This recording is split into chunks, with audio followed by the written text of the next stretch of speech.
বারবার এই সংস্কারের জন্য দাবি জানিয়ে আসতেছে, কি বলেন ঠিক না?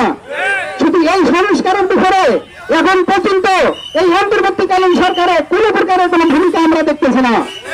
আমরা আজকে এই প্রোগ্রামের মাধ্যমে আজকে এই অন্তর্বর্তী সরকারের প্রধান উপদেষ্টাকে আমরা জানাতে চাই, যতক্ষণ পর্যন্ত আপনারা এই সংস্কারের ব্যবস্থা না করবেন ততক্ষণ পর্যন্ত ইসলামী আন্দোলন বাংলাদেশ মাঠ থেকে সর্বনা মাঠে থাকবে ইনশাআল্লাহ। আর একটা বিষয় সেটা হলো যে আমাদের 2008 সাল থেকে আমাদের এই পিয়ার পদ্ধতিতে নির্বাচন হবে বা হওয়া লাগবে বাংলাদেশে, এটা কিন্তু আমাদের প্রথম দাবি। সেখানে 2008 সাল থেকে 2025 সাল পর্যন্ত আমাদের দাবি শুধু পিয়ার পদ্ধতিতে নির্বাচন হতে হবে। কারো কারো জন্য পিয়ার পদ্ধতি বুঝার সমস্যা হচ্ছে। আমরা আজকে এই প্রোগ্রামের মাধ্যমে আমরা পিয়ার পদ্ধতিতে নির্বাচন চাই, কি বলেন ঠিক না? আমরা পিয়ার পদ্ধতিতে নির্বাচন যতক্ষণ পর্যন্ত এই অন্তর্বর্তী সরকার এখানে ব্যবস্থাপনা না করেছেন ততক্ষণ পর্যন্ত আমাদের আন্দোলন বন্ধ থাকবে না, আমরা আন্দোলন করতে থাকবো ইনশাআল্লাহ। সম্মানিত উপস্থিতি, আসলে আমাদের এই সংস্কারের পরে আমাদের একটা জাতীয় সড়ক করার জন্য আমরা যে দাবি জানিয়ে আসতেছিলাম, অন্তর্বর্তীকালীন সরকারের ভর্তি উদয় হয়েছেন, এখানে আমাদের এই সনদটাকে প্রাধান্য দেওয়ার জন্য আমাদের গণভোট দরকার। আমরা গণভোটের মাধ্যমে আমরা এই সনদটাকে আমরা যেন শক্তিশালী করতে পারি, সেই জন্য আমাদের গণভোটের দরকার, কি বলেন ঠিক না?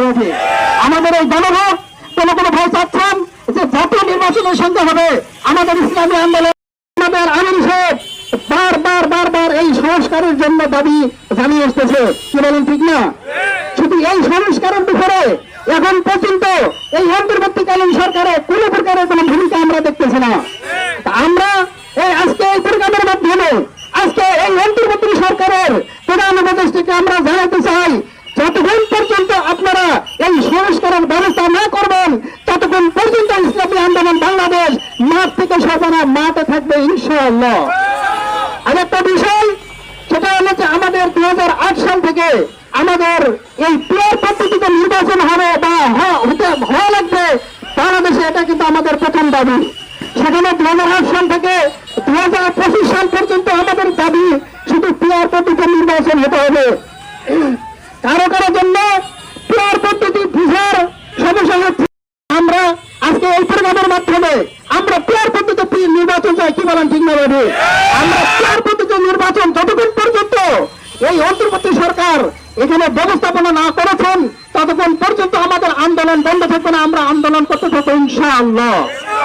সম্মানিত উপস্থিতি, আসলে আমাদের এই সংস্কারের পরে আমাদের একটা জাতীয় সড়ক করার জন্য আমরা যে দাবি জানিয়ে আসতেছিলাম, অন্তর্বর্তীকালীন সরকারের ভর্তি উদয় হয়েছেন, এখানে আমাদের এই সনদটাকে প্রাধান্য দেওয়ার জন্য আমাদের গণভোট দরকার।